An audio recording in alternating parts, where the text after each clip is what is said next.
Hey everybody, I'm Jesse, and welcome to another edition of Gen X Thinks. And today I'm going to talk about corporate hypocrisy. A few things have come to light recently, and I think they're worth discussing. But before I get into that, I'd like to give recognition to a few subscribers who contribute quality content to our comment section. Really thoughtful stuff, and I think they deserve some recognition. E33T Pro, I appreciate your time and effort. Laura Ann, 54FI, thank you Laura Ann, I appreciate your time and effort. MJ Stewart, 5508, thank you. Ezekiel Moore Jr., 3145, thank you, I appreciate it. And finally, Jack Mercer, 4244, thank you Jack, I sincerely appreciate your time. All right, corporate hypocrisy. Now, if you've been following me for a while, if you've been a subscriber for a little while, you know how I feel about corporations and their lobbying our government to influence our laws and our decision making, our policies. I'm not in favor of it. Corporations, they should just be making money, doing right by the people, giving us decent products at a decent price, but that's not what we see. And what sparked this idea for this discussion, for this topic, is the fact that the Aunt Jemima brand, the syrup, they're bringing the Aunt Jemima logo back. They're going to put Aunt Jemima back on their bottle. The black lady that we all grew up with, we all loved. Seeing her in those commercials, move around and stuff, the Aunt Jemima bottle. So what does that tell us? They're bringing it back. To me, that is just hypocrisy at the slimiest level. They did this, they pulled this image from this bottle because it was the right thing to do, we were told, right? We're supposed to believe that. They were doing the right thing. But now the right thing has changed. Why? Why are they... So now they're wrong? They're completely doing an about face and saying, yeah, we were wrong.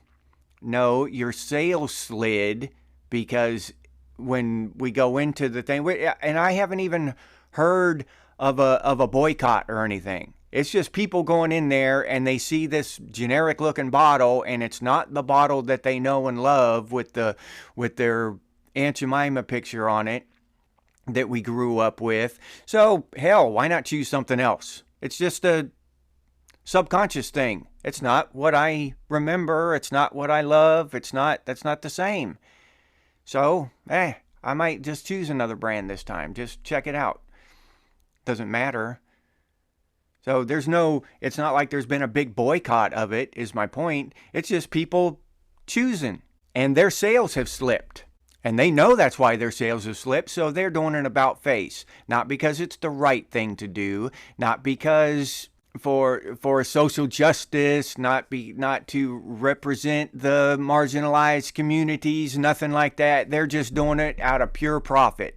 They thought that taking it off would gain them profit, and it didn't. It backfired, just like the Bud Light thing did, except not to that same extent, but... Of course, because if you mess with someone's alcohol, they get a lot more enraged than if you mess with their syrup. So, it's just the facts of human nature, the facts of life. But these huge companies just display blatant hypocrisy right in our faces, and we do nothing. Do nothing about it. I think that this about face, this blatant hypocrisy, is more of a reason to boycott them than the removal of the Aunt Jemima logo, in my opinion. Because there was an argument there that they thought that was the right thing to do. You can say that. In my opinion, it wasn't, because Aunt Jemima was a beloved figure. And if she had been some other color, white or Asian or something, it would have been fine. She could have stayed on there. But because she was black, they took her away from us. So that's why I disagree with it. But say in their twisted logic, they really thought it was the right thing to do, okay? Then they could be applauded for sticking to their guns, for doing what they believed was right, no matter what.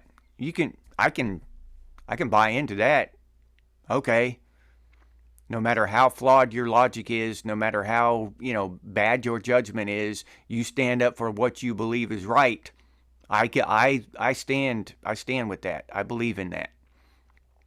But to do an about face later and say, no, this is costing me money, now it's wrong, I can't buy into that. Stick to your guns, write it out, whatever.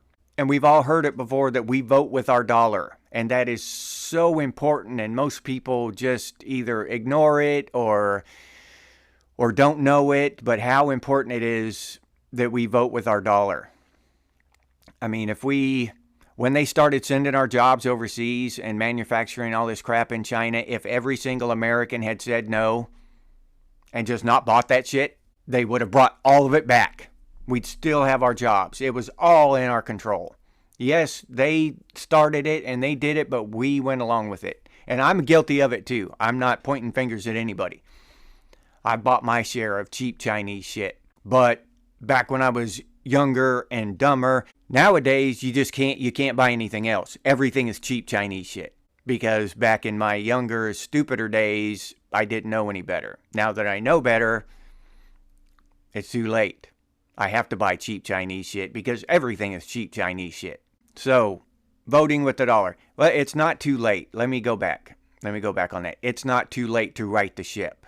Now, we've always heard buy American and stuff, but that stuff sounded, I don't know. It sounded good, but not like it could actually be done. But now as we're older, we know that it can be done. That stuff can be implemented. We've seen stuff done, we've seen changes made, and we can do it. It's just whether we're going to or not. That's the entire question, the only question. Will we do it or not? And I'm not saying that, I don't even know if we should. I'm just saying at least we should be aware of the choices that we're making. That's all. Supporting these huge corporations that do not give a flying shit about us, it turns my stomach. And then I'll touch on the Bud Light thing. I did lightly just a second ago, but Bud Light the same way. If they wanted to put that dude on their cans because it was the right thing to do, they should have left him on the cans and told everybody, we're doing what's right. We believe in this. This is us. Okay, fine. At least they would have had credibility. They would have maybe had to start over and build a new customer base, but they would have had credibility. But they yanked that guy off those cans and threw all that shit away and changed direction so fast it made our heads spin. They're hypocritical, lying, two-faced, profit-chasing scumbags. They don't give a shit about ideals. They don't give a shit about the American people. They don't give a shit about any people in any country. They don't give a shit. They're corporate, soulless monsters, basically. But they like to pretend and convince us that they care about us, that they care about the planet. They're the biggest polluters of the planet, on the planet, are these huge corporations dumping just all kinds of shit into the rivers and streams. And I could do a week-long video just on the pollution that they do, specifically them doing while creating this shit. The third and final part of this video is going to be about inflation. Now, we're told inflation, and I've always thought inflation was this uncontrollable thing, hard to understand, impossible to understand for the layman idiot like you and me, right? Unless you're some kind of economic guru, genius, then you might understand it. But for the regular layman, carpenter, waitress, nurse, whatever, we We don't have time to dig into this stuff deep enough to understand inflation. What causes inflation? Why is it happening? Why does it affect us so strongly? All this stuff. We don't know. We just know that it happens. It's something we got to deal with, right?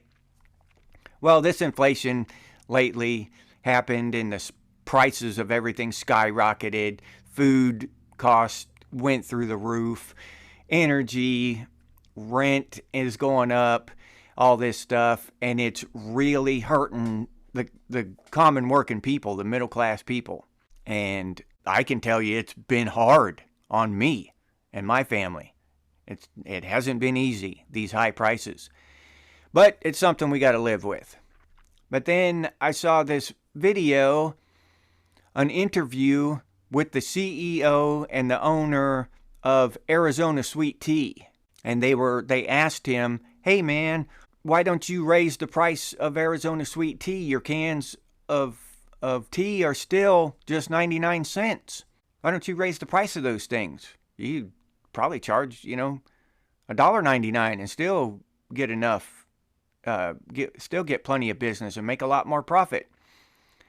And the man's answer was, don't quote me directly, but it's something like this. He said, "We don't need to raise the prices. That'll just hurt the people that we're selling our tea to.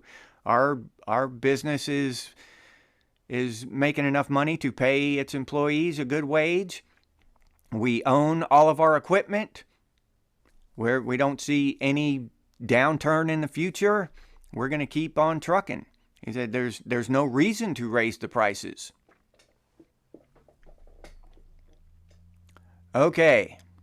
Now, if Arizona Sweet Tea can do that, why can't Wonder Bread? Why can't look at any other item in the store that's doubled, tripled, quadrupled in price over the last 4 or 5 years? Why couldn't they do the same thing? The answer is they could. We're talking about record high prices, record inflation, and record corporate profits. You don't believe me? Look it up. The corporations are making record profits off of this. They're not in a pinch. They're not buckling down and having to go through all this shit to just produce the same goods. No. Okay. If you start it back to the beginning, what the hell? The only thing that drives the price of everything is fuel. Everything costs more once fuel goes up. But it's not so much that it would just destroy everyone's profits. I run my own business. I know. I buy fuel. I have to have fuel to run my business. It's a much smaller, microscopic scale, but it's basically the same principle. And you either keep raising your prices, or you just make a little less. That's it. Those are your two choices. It's not like that the corn farmers have to raise their prices so much that the food industry would just cave and buckle, right? If they didn't raise their prices. That's not how it works. These corn farmers, if that was the case, corn farmers would never go, and they would never struggle for money. They would never go out of business. They would never lose the family farm. They don't set their prices. They don't. Their shit gets bid on. And if they don't make enough money, if the gas prices go too high, the corn farmers don't just get to up their prices like the grocery stores do us. They don't get to. That's just part of it, and that's from a layman, completely ignorant ignorant point of view. I've heard of farmers going out of business my whole life, so common sense just tells me they don't get to set their price. But the grocery stores are setting their prices on us. The grocery stores set their prices. We don't get to bid on that shit. I have a big question about inflation. What causes it? Why it is? Why does our money? I know that our money keeps getting devalued because they just keep printing more of it. But the prices of the goods do not have to skyrocket like that. And I guarantee you that the wages of the people working for the corporations, they don't go up. These people have to live on the same salaries that they were before, and they have to go in and spend a lot more on groceries and gas and shit. So all of that, when they raise all those prices, all that extra money goes right into the corporate account, right to their CEOs' bonuses and shit. So I'm beginning to think more and more that inflation is just another form of taxation and robbery, basically. It's all a big fraud. And Arizona Sweet Tea that interview is what opened my eyes to that. If this one company doesn't have to raise their prices, then nobody does. Period. Because they need fuel to get their tea to their factories just like everybody else. And I'll leave you there with that. If you enjoyed this program, please like, subscribe, and comment. If you'd like to become a member of Gen X Thinks, I'll leave that link in the description. Or you can head over to the channel page and become a member that way. If you'd like to support the channel, you can head over to Buy Me a Cup of Coffee and buy me a cup of coffee. I'll put that link in the description too. Another way to support the channel is by hitting on that big super thanks button down there. Thank you for those of you who do that. I sincerely appreciate it. If you're interested in Gen X gear, you can head over to Redbubble and check out what they have over there. They're having a site-wide 25% off sale right now. Good time to go check them out. Hoodies, t-shirts, coffee mugs, stickers, all kinds of stuff over there. Gen X and Gen X Thinks branded stuff. And I'll leave that link down in the description as well. If you can't or don't want to support the channel in any of those ways, you can always do so by sharing these videos on your social media. That helps out a lot. Thank you for those of you who do that. I sincerely appreciate it. If you have any ideas for future episodes of Gen X Things, please put those down in the comments, or you can email us in the emails over on the channel page. And as always, stay frosty, Gen X, and I'll see you on the next one.